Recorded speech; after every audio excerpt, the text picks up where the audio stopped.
Donald Trump's budget is out. Can you guess whether it's a disaster?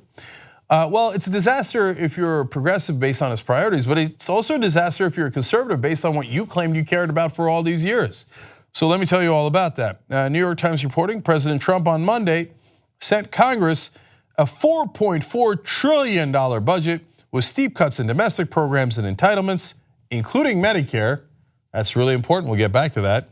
And large increases for the military, envisioning deficits totaling at least $7.1 trillion over the next decade. Now, wait a minute, conservatives. I thought you hated deficits. He's got $7 trillion worth of deficits for you guys. What do you say now? I'm listening. Right, probably nothing at all. New York Times continues, the budget proposal would add $984 billion to the federal deficit next year and would continue adding $7 trillion to the federal deficit over the next 10 years. So I'm going to show you a graph here of what the deficits looked like under Obama and Clinton. So, I'm sorry, under Obama and Trump. When Obama came into office, in the graph you can see Bush handed him a giant deficit. He starts bringing it down. So you see Republicans create giant deficits, Democrats bring them down. And under Trump, what's going to happen? They're going to bring them right back up. Because what do Republicans do? They never balance the budget. All they do is pile up debt. Why? Because they want to spend, especially on the military and defense contractors and their donors, and they want to do crony capitalism, but they also want tax cuts for the rich. So that's why deficits always go up under Republicans. Reagan did it, Bush did it, and now Trump is doing it again. So if you're a Republican, please, please, stop pretending you care about deficits, because you most certainly do not and never have. So this is Trump's budget proposal, and now the House and Senate are going to look at it, they're going to change it up, and they're going to have a final product. Now we just had an extension of the budget that had a certain agreement between Democrats and Republicans. So is Trump going to listen to it? I mean, he signed it, is he going to listen to it? According to this budget proposal, no. He's just going to take the Republican side and tell the Democrats to piss off. So that brings us to this piece of news. That bill, the one that they just had, which President Trump signed into law last week, would increase military spending by $195 billion over the next 2 years and increase non-defense spending by $131 billion over that period. But Mr. Trump's budget proposal calls for a different approach and says Congress should not spend that non-defense money. Democrats, you thought you had a deal? No deal. No. Now, he can't unilaterally change it, but this is his proposal and what he's going to fight for, to just totally throw away the deal you guys just did. The White House is proposing $540 billion in non-defense spending for 2019, $57 billion below the new spending cap set by Congress. So if you're going to give money to Lockheed Martin and Boeing and all the defense contractors who finance Republican and oftentimes Democratic politicians, yes, they've got plenty of money for that. Non-defense spending that helps you, the average American citizen, nope. Trump can't find any money for it. He found trillions of dollars for the rich. He's finding trillions of dollars in other spending as long as they're donors. But when it comes to you guys, all of a sudden, oh man, I'm out of change. What could I do? So now there's one thing that he proposed that initially we thought we liked. And if you're progressive, I don't care who it is. If you got a good proposal, we're all ears, right?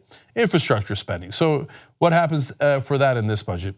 This budget calls for $200 billion over the next decade in new spending to improve the nation's crumbling infrastructure. Well, that sounds good, but as we've told you before, the rest of the money, over $1 trillion, comes from private financing, which then privatizes your roads and bridges. So you have to pay them money the rest of your life when you drive on the same roads and the same bridges you've been driving on. And more at their leisure, they can increase it. Now the $200 billion, that's gone. That's out of your taxpayer money. And on top of that, you have to pay for the roads and the bridges the rest of your life. Okay, is there anything good in this plan? Let's find out. Mr. Trump's plan includes a request for $85.5 billion in discretionary funding for veterans' medical care. Okay, thank God, yes, that's good.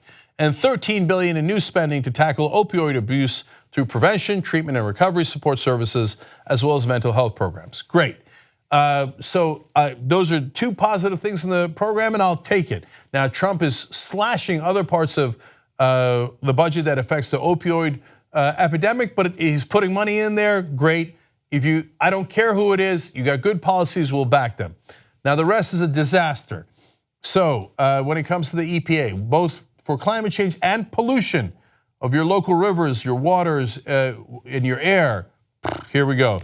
Mr. Trump's second federal spending also proposes steep cuts for the Environmental Protection Agency, despite Congress's rejection of a similar plan last year to dramatically shrink the agency's budget. The fiscal 2019 budget blueprint would pare the EPA by $28 billion, or 34% from its current level, while eliminating virtually all climate change-related programs. So there goes the EPA. Now, finally, how about Medicare? We talked about Medicare. Now look, to be fair to Trump, he's been very clear on this. As CNBC points out, when he ran for office, Trump told voters that he would not cut Medicare or Medicaid. Now, he's already tried to cut Medicaid over and over as he tried to dismantle the Affordable Care Act. But on Medicare, he was crystal clear. So let's actually watch him on the campaign trail here. Save Medicare, Medicaid, and Social Security without cuts. Have to do it. Get rid of the fraud, get rid of the waste and abuse, but save it. People have been paying in for years, and now many of these candidates want to cut it.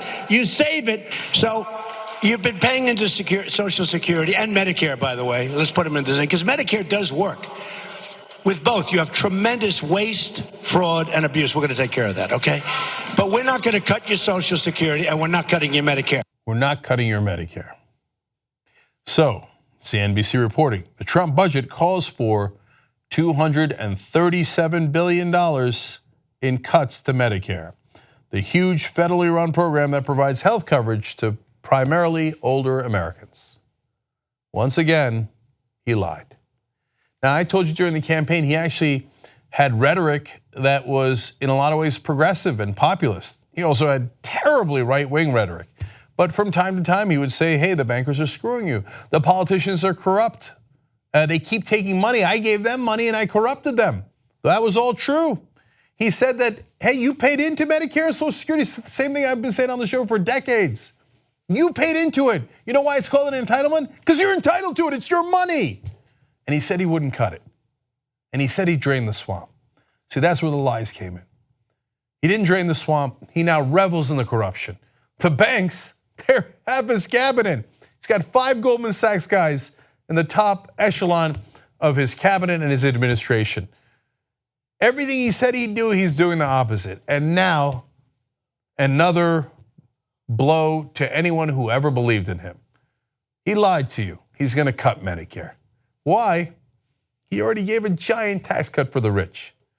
Paul Ryan brags you might get an extra $1.50 a week if you're an average American citizen.